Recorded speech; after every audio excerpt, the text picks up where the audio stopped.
worthy or educated, as your litter of grandnephews are probably neither.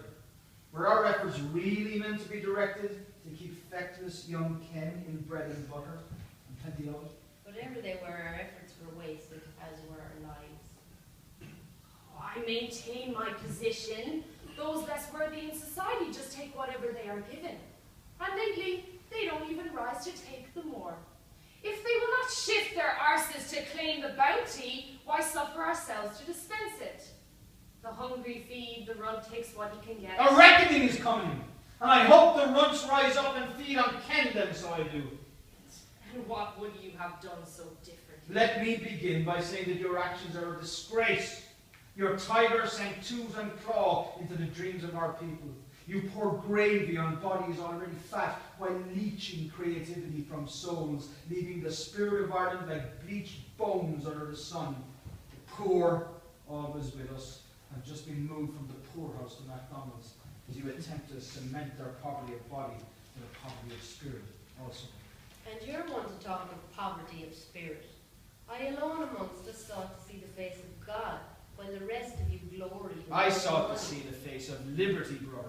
Over the years I have sent forth rallying cries to the populace, a shout for freedom. But how could they hear it over the endless din and bluster of the radio, TV, internet? Rare is the soul moved to take up a flag on a winter day. They wake with their phones, and they sleep with their phones, and they dream of their phones. And the more confections they consume, the more they can ignore the vast chasm within that cannot be filled from without. You complain of technology, but how else can the Irish mind be linked to the world? The market and audience for our artists spans the globe, and we reach them now through the tendrils of the internet. It's not markets that will save us. I brought these lean times to wake people from their slumber. But the soul of Ireland is a well. It requires silence and freedom from restraint to fill. And you gave it not that. You and your kind bound it up within stone and sent networks of cables into it and moistened the stones with damp cloth to give the illusion of plenty. But this well is drying as the bloated carcasses of our descendants dry in the material world. Our collective well dries as the individual ones do. And when it is finished, when all the water has been piped and smuggled and sold overseas, when you have bartered the future of our children for a new dishwasher, no better than the old dishwasher, what then? Oh, your big words hide little ideas, fool. There is no end to what I could have achieved if it weren't for your grubby meddling. And was it for the same? From what we give, the rewards will come back tenfold. Hear me, I know of what I speak. I swim in the currents of the internet, where I manifest my presence and command. I float to the International Space Station and look down upon our Emerald Isle, inspiring astronauts to take beautiful photographs of our land for the world to be inspired by. The future is not made of money or power.